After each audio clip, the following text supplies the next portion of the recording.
तक तो कह रहा था मैं हिंदू राष्ट्र बनाऊंगा, तुम मेरा साथ दो, हिंदू राष्ट्र बनाऊंगा। ये इसीलिए तो बनाना चाह रहे थे हिंदू राष्ट्र, कि हिंदू राष्ट्र में तो ये गुंडागर्दी करेंगे, जैसे तालिबान वाले उन्होंने देखा है गलत कर रहा है, पूछा नहीं गचानी गोली मार दी। ये तो बाबा साहब के संविधान थे, रूल ऑफ लॉ है ना। यहाँ तो आपको अगर पुलिस है वो अरेस्ट करेगी, कोर्ट के सामने पेश करेगी, कोर्ट उस पर पूरा इन्वेस्टिगेशन करेगा, विवेचना करेगा, सबूत देखेगा, सब कुछ देखेगा, उसके बाद वो ऑर्डर करेगा। और अगर उसको लगता है प्रत्येक किसी उसको कि भाई मेरे खिलाफ ये ऑर्डर आया है, ये ठीक नहीं है, तो आगे हाई कोर्ट है, सुप्रीम कोर्ट है, और यहाँ तक कि इस देश की राष्ट्रपति के पास भी अधिकार है। तो इसलिए आपको एक एक नागरिक को हमारा लॉ ये कहता है, भले ही 100 गुनहगार छूट जाएं मगर एक बेगुनाह को सजा नहीं मिलनी चाहिए। और ये हिंदू राष्ट्र क्या बोलता है कि जो तुम्हारी बात ना माने या जिससे तुम्हें नफरत है वहीं पे ठोक दो, वहीं गोली मार दो, वहीं उसको खत्म कर दो, वहीं कोड़े मारने लगो, वहीं पर उसको अपमानित कर दो, वहीं पे वो कर दो। वहाँ गुंडा कोई सुनवाई नहीं, अरे सर कोई कोर्ट नहीं, कोई मतलब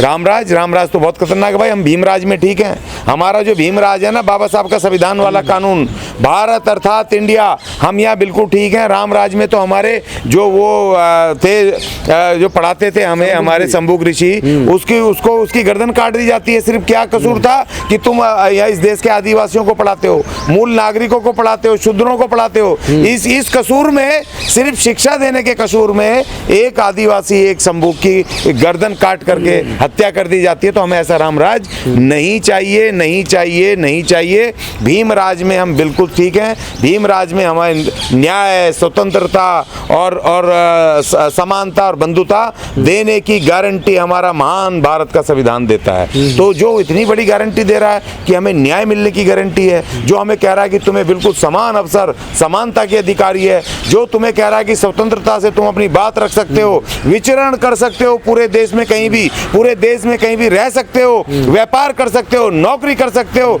ये स्वतंत्रताएं हमारे पास हैं, वो देने की गारंटी देता है। जो कहता है कि आपसी भाईचारा, बंधुत्व के साथ हम रह सकते हैं, उसकी गारंटी देता है। तो ऐसे महान संविधान को छोड़ के हम ऐसे जो जाति भेद पे, वर्ण भेद पर, जो बिल्कुल शोषण पीड़ित पे, मानव द्वारा मानव के शोषण पे आधारित उस मनुस्मृति वाले हिंदू राष्ट्र पे, रामराज पे जाएंगे।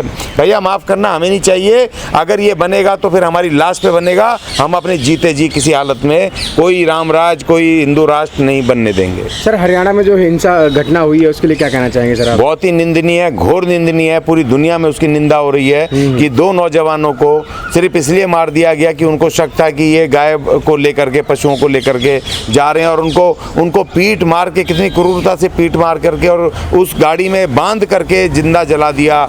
ये बिल्कुल पूरी मतलब अत्याचार की पराकाष्ठा है, पूरी तरह से मतलब मानवीय संवेदनाओं को पूरी तरह से, मतलब वो कितना निर्दयी लोग होंगे जिन्होंने इस घटना को अंजाम दिया। भाई देखो, आज की तारीख में गौ हत्या पर एक कानून बन चुका है, पशु उसके ऊपर एक कानून बन गया है। तो आपकी क्या ड्यूटी है भाई? आपकी ड्यूटी है, अगर आपको लगता है कि कोई गैर कानूनी तरीके से गाय ले जा रहा, पशु ले जा रहा, तो आप उसको पकड़ के, पहली बात तो आपको पकड़ने का भी अधिकार नहीं है, आप उसका नंबर नोट करके, पुलिस को 100 नंबर हैं, कहीं पर 102 नंबर हैं, कहीं 112 नंबर हैं, इलाके की पुलिस को आप इन्फॉर्म करें कि फला फला गाड़ी में हमें शक है कि कोई गैर कानूनी चीज़ हो रही है। पुलिस करेगी ना, पकड़ेगी और अपने आप पूछताछ करेगी, लाइसेंस है नहीं है, किसे उस पर लेके जा रहे हो, वो केस दर्ज कर करके जेल में डालेगी और कोर्ट उस पर देख करके न्याय सुनाएगा। तुम कौन होते हो न्याय करने वाले? ये इसी तरह का तो हिंदू राष्ट्र लाना चाहते हैं, इसी तरह का जिसमें दलितों को, माइनॉरिटी को, शूद्रों को ना बोलने का अधिकार है, ना जीने का अधिकार है, ना उनको पानी पीने का अधिकार है, ना शिक्षा का अधिकार है, कोई अधिकार नहीं। सिर्फ गुलाम की तरह जिंदगी जीनी है। जैसे बोले, जैसे हमारे योगी जी बोल रहे हैं कल विधानसभा में कि मैं मिट्टी में मिला दूंगा, क्या पता नहीं कोई शब्द बोला कि मतलब ये एक चुने हुए मुख्यमंत्री को, डेमोक्रेसी में चुने हुए आप तलवार से लड़के थोड़ी मुख्यमंत्री बने हो। इस देश का वोट लेकर के आप डेमोक्रेटिक तरीके से, भारत के संविधान के अनुसार आप वहां मुख्यमंत्री बने हो। आप कौन होते हो मिट्टी में मिलाने वाले? आप हो कौन? आप पुलिस हो? आप जज हो? आप हो कौन?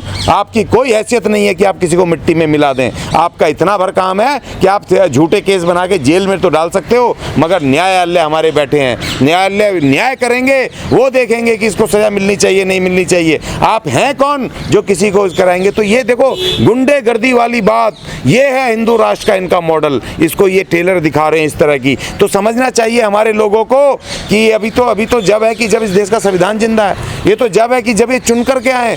अगर ये गुंडागर्दी से हिंदू राष्ट्र बना करके चले जाएंगे, हमारा वोट का अधिकार छीन करके जब ये सत्ता कैप्चर कर लेंगे, तो उसके बाद ये क्या नंगा नाच करेंगे, ये समझना चाहिए हर भारतीय को। कितना लाचार है, जो अपराधी हैं उनके समर्थन में पंचायतें होती हैं, लोग आते हैं और पुलिस को धमकी दी जाती है। तो क्या सिस्टम बिल्कुल लाचार हो चला है? नहीं, लाचार नहीं हो चुका है, लाचार कर दिया गया है। क्योंकि उसको ये जो पंचायतें हो रही हैं, इन पंचायतियों के खिलाफ जो दोषी हैं उनको बचाने की कोशिश करने के खिलाफ ये पंचायतें हो रही हैं। उनको सज़ा होनी चाहिए, उनके खिलाफ केस दर्ज होने। जैसे हमारी हाथरस की बेटी, मैं वहाँ गया था, वहाँ पर देखा कि वहाँ जो ठाकुर वो लड़के थे, उनके पक्ष में ठाकुर समाजों ने पंचायतें कर रहे हैं, दुनिया लड़ रही है उनके लिए। जिंदा उसको मार दिया दर्दनाक तरीके से, और उसको रात को 3 बजे उसकी बॉडी पुलिस ने जला दी, और उसको बचाने की कोशिश हो रही है पुलिस द्वारा, प्रशासन द्वारा, और वहाँ के लोग, महिलाएं उसको बदनाम कर रहे हैं उस मृतक लड़की को। तो ये तो एक गलत चलन चल गया ना इस देश में, गलत तरह का, कि दोषियों के साथ खड़े होने का। अगर कोई पुलिस केस हुआ है, कुछ हुआ है, तो कोर्ट देखेगा, न्यायालय देखेगा। तुम लोग कौन होते हो? तुम लोग कौन होते हो पुलिस को धमकी देने वाले? तुम लोग कौन होते हो कि लोगों को जिंदा जलाने वाले या अपना न्याय देने वाले? तुम कोई नहीं होते हो। तो इसलिए हमें इस अपने लोकतंत्र को, अपने संविधान को और अपने भीम राष्ट्र को बचाना होगा।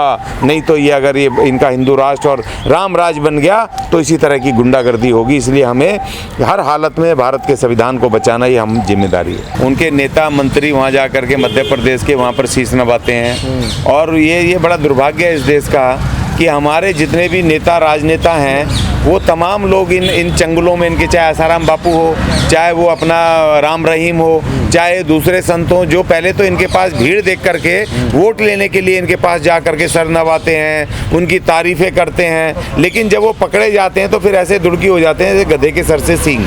और अभी ये जो अभी घटना हुई है धीरेंद्र शास्त्री के, बिल्कुल पूरी पब्लिक ने, दुनिया ने देखा, वो लाइव देखा कि किस तरह से वो तमंचा निकाल करके बिल्कुल गैर कानूनी तरीके से गुंडे की तरह वो हवा में लहरा रहा है, कैसे सिगरेट उसके मुंह में लगी है। मतलब फिल्मी एक्टरों को भी फेल कर दिया, और किस तरह से जातिगत गालियां देके धमकी दे रहा है, जान से मारने की धमकी दे रहा है। और उसके बावजूद भी वो आदमी अभी तक, जबकि खाली SC/ST एक्ट नहीं लगा है, उसके ऊपर गैर कानूनी तरीके से वो वेपन को पब्लिक में लहराने का, उसको रखने का, वो भी केस लगा है। उसके ऊपर ये भी केस लगा है कि उसको जान से मारने की, वहाँ के लोगों को धमकी देने की, वो भी लगे हैं। तो उसके बावजूद भी अभी तक गिरफ्तारी नहीं हुई है।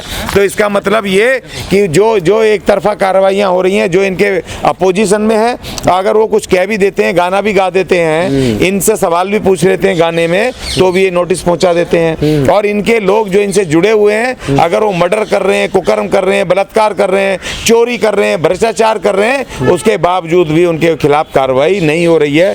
लेकिन इस केस में एक बढ़िया बात ये हुई है कि कम से कम FIR दर्ज हो गई है। FIR दर्ज हो गई तो आज नहीं तो कल गिरफ्तार तो इनको करना पड़ेगा।